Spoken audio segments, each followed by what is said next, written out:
Félix Antoine Tshisekedi promet de mettre fin à la rébellion du 1-23 une fois réélu à la présidence de la République. Il a dit ce dimanche à Goma au Nord Kivu devant la population qui l'attendait pour la suite de sa campagne électorale.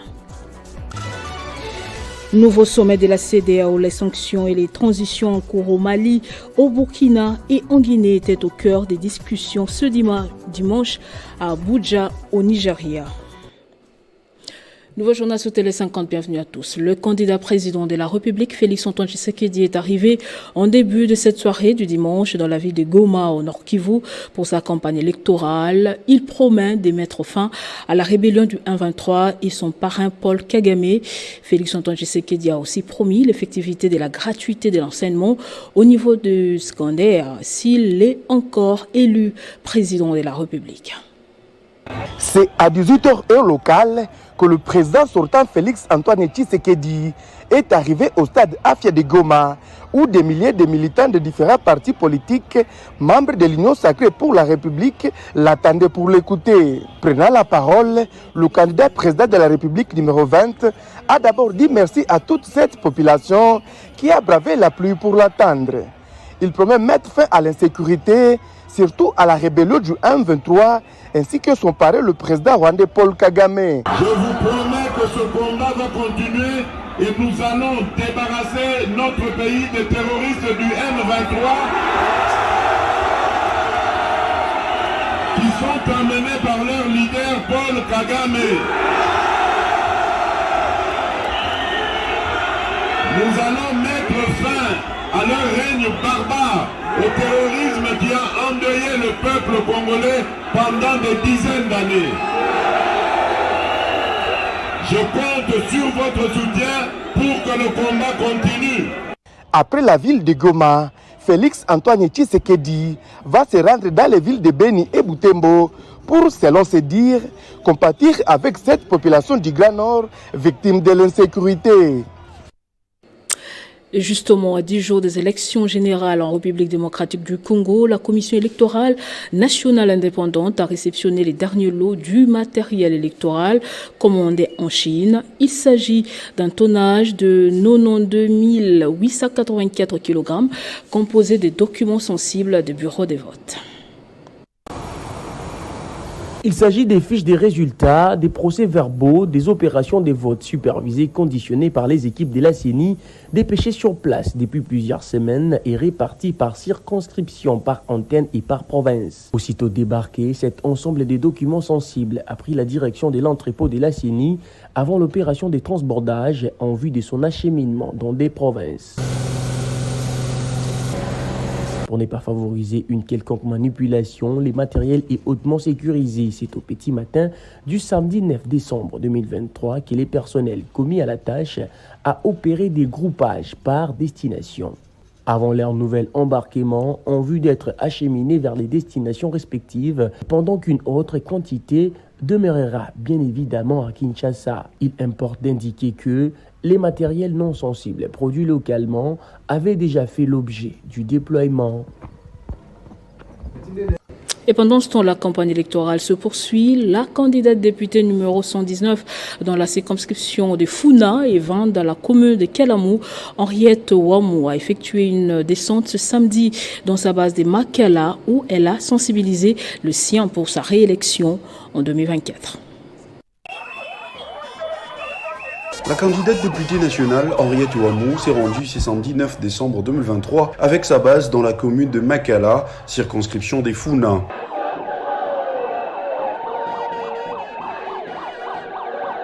La candidate numéro 119 à la députation nationale et 20 au provincial a sollicité la confiance de sa base de Makala qu'elle dit avoir consolidée durant son précédent quinquennat afin de porter sa voix une nouvelle fois au sein de l'Assemblée nationale en 2024. Avec un pacte et idéologie. Donc, je dois corriger Makala. Corriger Makala. Maman va s'acquier belé. Solona bango. Maman va déplorer que belé va les awa. Bakima bango. Nana esi bango kwa na koti Makala lelo. Kwa ba keto karami libela. L'action la fala ga libana ba commune mususu na osala on pela Makala. Donc balo ba pesinga confiance. La opesa ba bwana bango. Ya mone sengo ya mone za autour na biso. Dans son speech, cet espoir des habitants du district de Funa a profité de l'occasion pour échanger avec cette foule dominée par des femmes de cette commune à qui elle a promis de faire mieux que ses concurrents. Elle a également présenté à ses électeurs les tickets gagnants son candidat provincial de Makala, le numéro 32, qui s'est bat nuit et jour pour le bien des siens. Numéro 32, japonais, Yende Vermois Mabela Makala, Yende Moutou. Mandat provincial à Rosoango, la numéro 32, pour aider souci la population de Makala. C'est dans une ambiance conviviale de communion entre Henriette Ouamou et le sien qui s'est achevée cette rencontre. Lambert Mendo Malanga, candidat député national numéro 71, a atterri à l'aéroport national de Lodja aux environs des 17 heures. Dès sa descente de l'avion, il a été reçu par les notables du territoire de Lodja. Lambert Mende prépare l'arrivée de Félix Antoine Tshisekedi au Sankuru. Il a demandé à la population de voter massivement le numéro 20 à la présidentielle et 71 à la députation nationale. Au sortir de l'aéroport, des milliers de sympathisants venus de toutes parts attendaient le candidat numéro 71 à la députation nationale pour lui réserver comme d'habitude un accueil délirant sous une forte pluie. Malgré cette intempérie, le regroupement politique AE a organisé pour son leader au Sankuru une caravane motorisée et pédestre jusqu'au stade PNR. Prenant la parole devant ses partisans, Lambert Mende Malanga a rappelé l'origine de la souffrance sur terre, se référant à la Bible, de par l'histoire du jardin d'Éden et les mensonges du serpent à Adam et Ève, mettant ainsi en garde la population sur certains candidats à la présidentielle qui sont au service de l'étranger et non des Congolais et qui sont comparables au serpent. Il insiste à la population de ne pas commettre l'erreur car les seul candidat qui mérite la confiance des Congolais, c'est Félix Antoine Tshisekedi, candidat numéro 20, qui va arriver à Lodja le jeudi 14 décembre. Mais aussi, lui renouveler la confiance en tant que député national en lui votant massivement pour qu'il soit comme toujours défenseur des intérêts du Sankuru.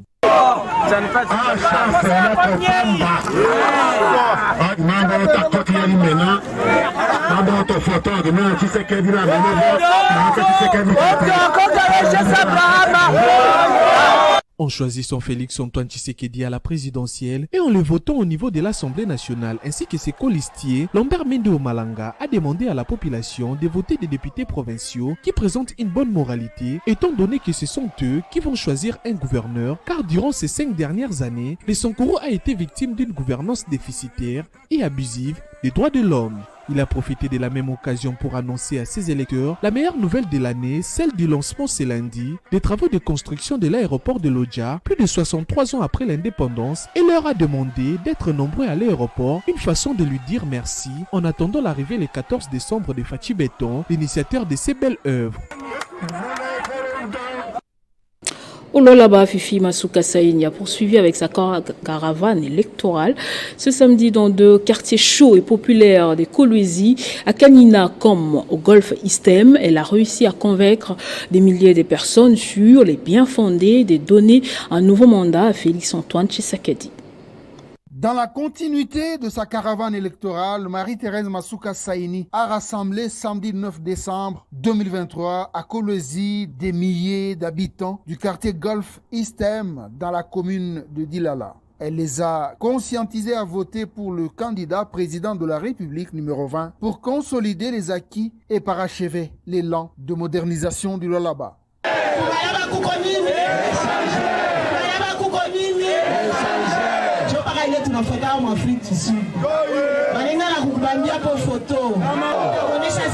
Est-ce que chaque visiteur est échangeur? Tu peux aller visiter échangeur. Pour montrer leur joie et adhésion à la politique de Félix Antoine Tshisekedi Tshilombo, véhiculée au Lualaba par la candidate numéro 2244 aux législatives nationales et provinciales, ils n'ont cessé d'entonner des chants en son honneur en reprenant le numéro 20 comme le numéro gagnant.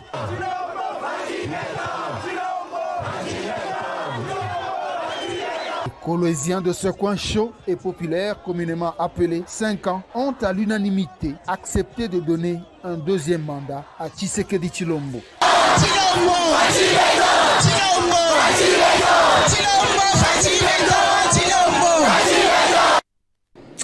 Et toujours dans cette province, Georges Tchatambov poursuit sa campagne électorale à Dilolo pour la victoire de Félix Antoine Tshisekedi, porteur des valeurs et d'espoir pour le développement des Dilolo. Georges Tchatambov, candidat numéro 16, a fait le tour de plusieurs villages pour expliquer la vision du chef de l'État. C'est un jeune porteur de valeurs et d'espoir pour le développement des Dilolo, Georges Tchatambov, candidat numéro 16 à la députation nationale et 23 à la députation provinciale, ne lésine pas sur ses efforts.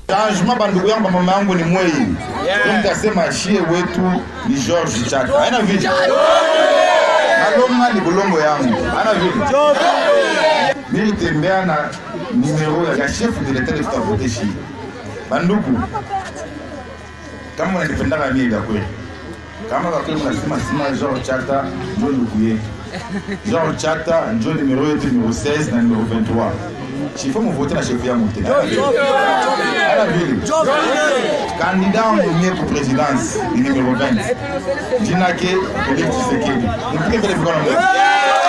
Il a fait les tours de plusieurs villages de ce territoire à la rencontre de ses bases. Georges Tchatambov a partagé des moments de joie avec ses frères en leur prêchant le numéro 20 à la présidence, Félix Antoine Tshisekedi Tshilombo, afin de pérenniser l'élan de développement imprimé au Lualaba par Fifi Masuka comme gouverneur. En Ituri, plus précisément à Mahagi, le jeune candidat Faustin Uponjuru Mastolo, candidat député national numéro 112, poursuit la séduction de ses électeurs pour obtenir une place au prochain Parlement en RDC. Comme Jésus-Christ à Jérusalem, Mahagi est tombé avec Faustin Uponjuru Mastolo, jeune candidat à la députation nationale dans cette circonscription électorale. Pour la première fois dans ces coins d'Ituri, personne n'a vécu une telle ambiance. Plus d'1 million de personnes ont envahi les rues pour accueillir avec enthousiasme ce qu'ils appellent Espoir de Mahagi.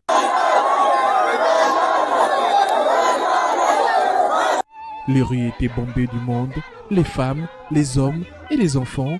Personne n'a voulu manquer au rendez-vous de l'homme qui porte le numéro 112. Jeune leader, plein d'ambition, Faustin Uponjuru Mastolo et les choix du parti réformateur, formation politique chère à Justin Kalumba Mwanangongo, qui a fait le choix de l'aligner au sein du regroupement Alliance pour l'avènement d'un Congo prospère et grand afin de promouvoir la jeunesse dans la province de l'Ituri, circonscription électorale de Mahagi. Uponjuru Mastolo, qui ne jure que sur le changement intégral des Mahagi, a parcouru plusieurs agglomérations, notamment Pabong, Ngote, Ambaki, Djoukov et Pamulo, afin d'expliquer à la population la vision du parti refondateur ainsi que celle de l'Alliance pour l'avènement d'un Congo prospère et grand. À la fin de son périple, Faustin Uponjuru Mastolo, brassard 112, qui ne jure que sur le changement intégral des Mahagi, a promis à la population des Mahagi de s'investir réellement avec des plaidoyers solides au Parlement pour que la voix des femmes, des enfants et des hommes de ces territoires soit entendue au prochain Parlement une fois élus. Autre chose, étant donné que la loi sur la sous-traitance doit s'appliquer sur l'ensemble du pays, le numéro 1 de l'ARSP, Miguel Cachal, était devant un bon nombre des populations du Kasaï oriental en Mbuji-Mayi pour une large sensibilisation sur les avantages qu'offre la dite loi. Vulgarisation et promotion de la loi sur la sous-traitance en RDC, le directeur général de la RSP a mis le cap sur la ville de Mbuji-Mayi, province du Kasaï oriental.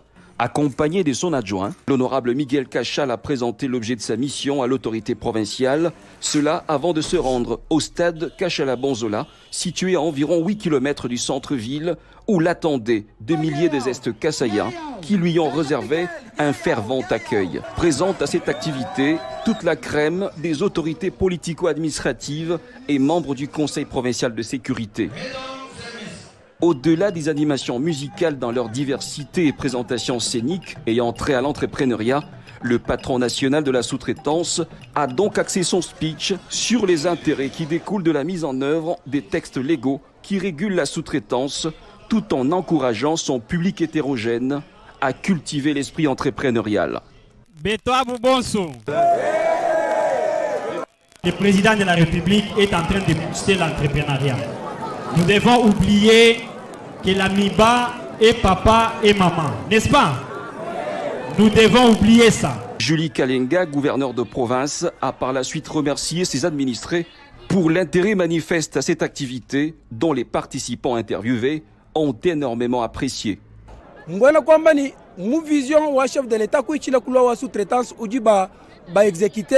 Il faut dire que Mbuji-Mayi se place dorénavant vers l'orbite du changement narratif en ce qui concerne le secteur de la sous-traitance. Et sur le continent, le sommet de la CEDEAO s'est ouvert ce dimanche à Abuja avec le Niger et les sanctions au cœur des discussions. Les chefs d'État et des gouvernements de la CEDEAO se sont retrouvés lors du sommet de l'instance. Parmi les sujets à l'ordre du jour figuraient les transitions en cours au Mali, au Burkina Faso et en Guinée, les 3 pays membres suspendus de l'organe. Mais il était aussi largement question du Niger. Les pays est sous le coup des sanctions et le président renversé Mohamed Bazoum est toujours détenu. Un important volet économique a été également évoqué. Et ce journal est terminé. Place au rappel des titres. Félix Antoine Tshisekedi promet de mettre fin à la rébellion du M23 une fois réélu à la présidence de la République. Il a dit ce dimanche à Goma, au Nord Kivu, devant la population qui l'attendait pour la suite de sa campagne électorale. Nouveau sommet de la CEDEAO, les sanctions et les transitions en cours au Mali, au Burkina Faso et en Guinée étaient au cœur des discussions ce dimanche à Abuja, au Nigeria. Merci de nous avoir suivis de partout. L'information reste en continu et à temps réel sur votre télévision.